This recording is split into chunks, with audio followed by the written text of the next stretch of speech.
In this tutorial video, I will be showing you the basics of Camtasia, which is a screen capturing software. Before you start, you will need at least a microphone to record yourself with Camtasia. First, you will have to download the software from techsmith.com, which I've already navigated in my web browser too. You'll scroll down a little bit down the page and you will click on Camtasia Studio. Once you click here, it'll tell you that you can download Camtasia, so you'll need to input an email address, and then you pick the appropriate download for your computer. If you have a Windows computer, you put Windows. If you have Mac, you use Mac. Now, the really important thing for you to remember is that you should wait until just before you are ready to record to download the free trial, because the trial only lasts 30 days. It states it right here.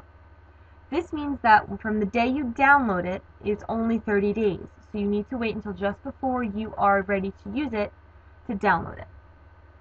Once you've downloaded it, you're going to actually open the program.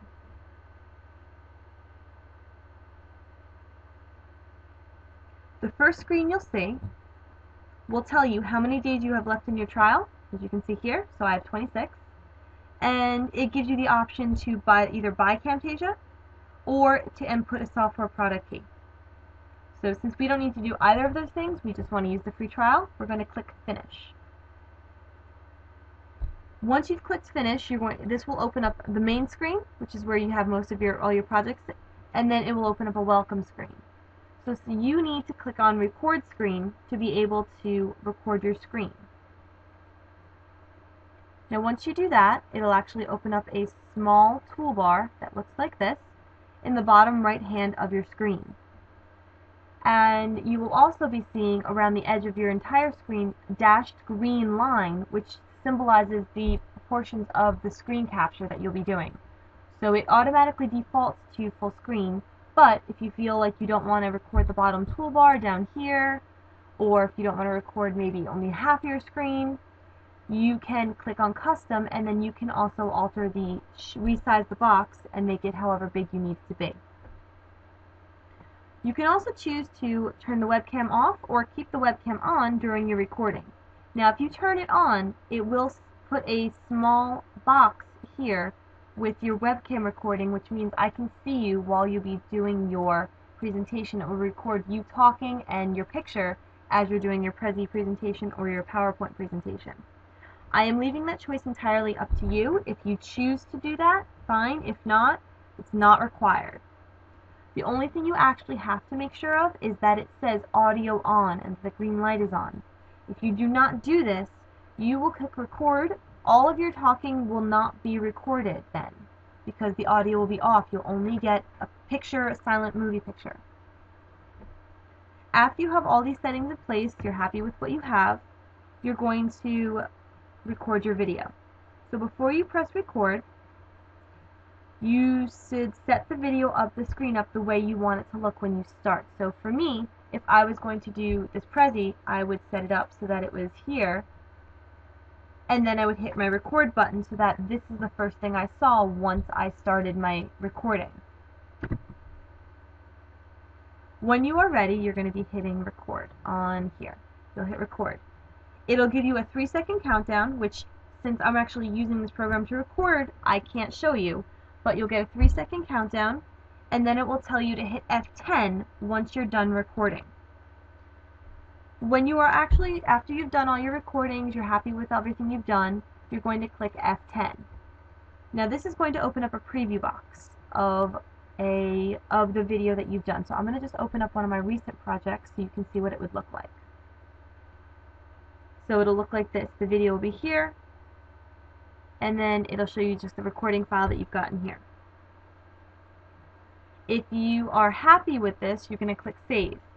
If you're not, you can delete the video in the preview frame, and then you can just re-record it.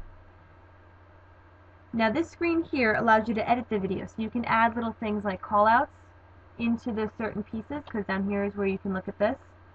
Or you can do any audio editing. You can zoom in at pieces that you really want to have it zoom into, or you can just play with the audio. Now in all honesty, if you've recorded it right the first time, you really shouldn't have to do any editing. All you really need to do is make sure that you are loud enough and that you are clear on your video. So what you'll be doing is just going through here and clicking on here, and you can go volume up, volume down. You can have it fade in and out if you want it to at the beginning and the end. It's all up to you, but you need to make sure you are clear and loud so I can grade you appropriately.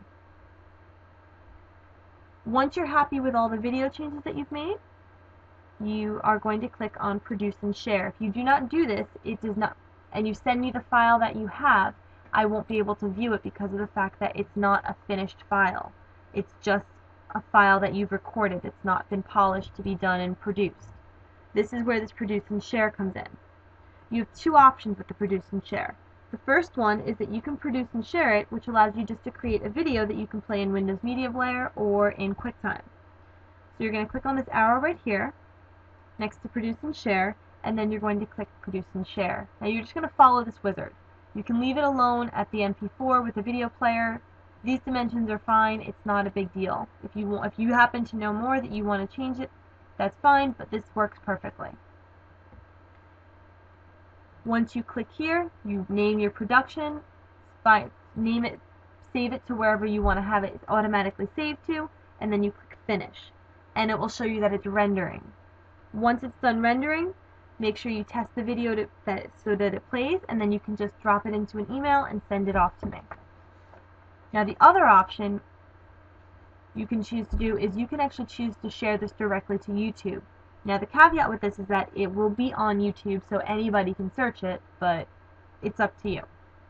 So what you'll do is click again right here, Produce and Share, Share to YouTube.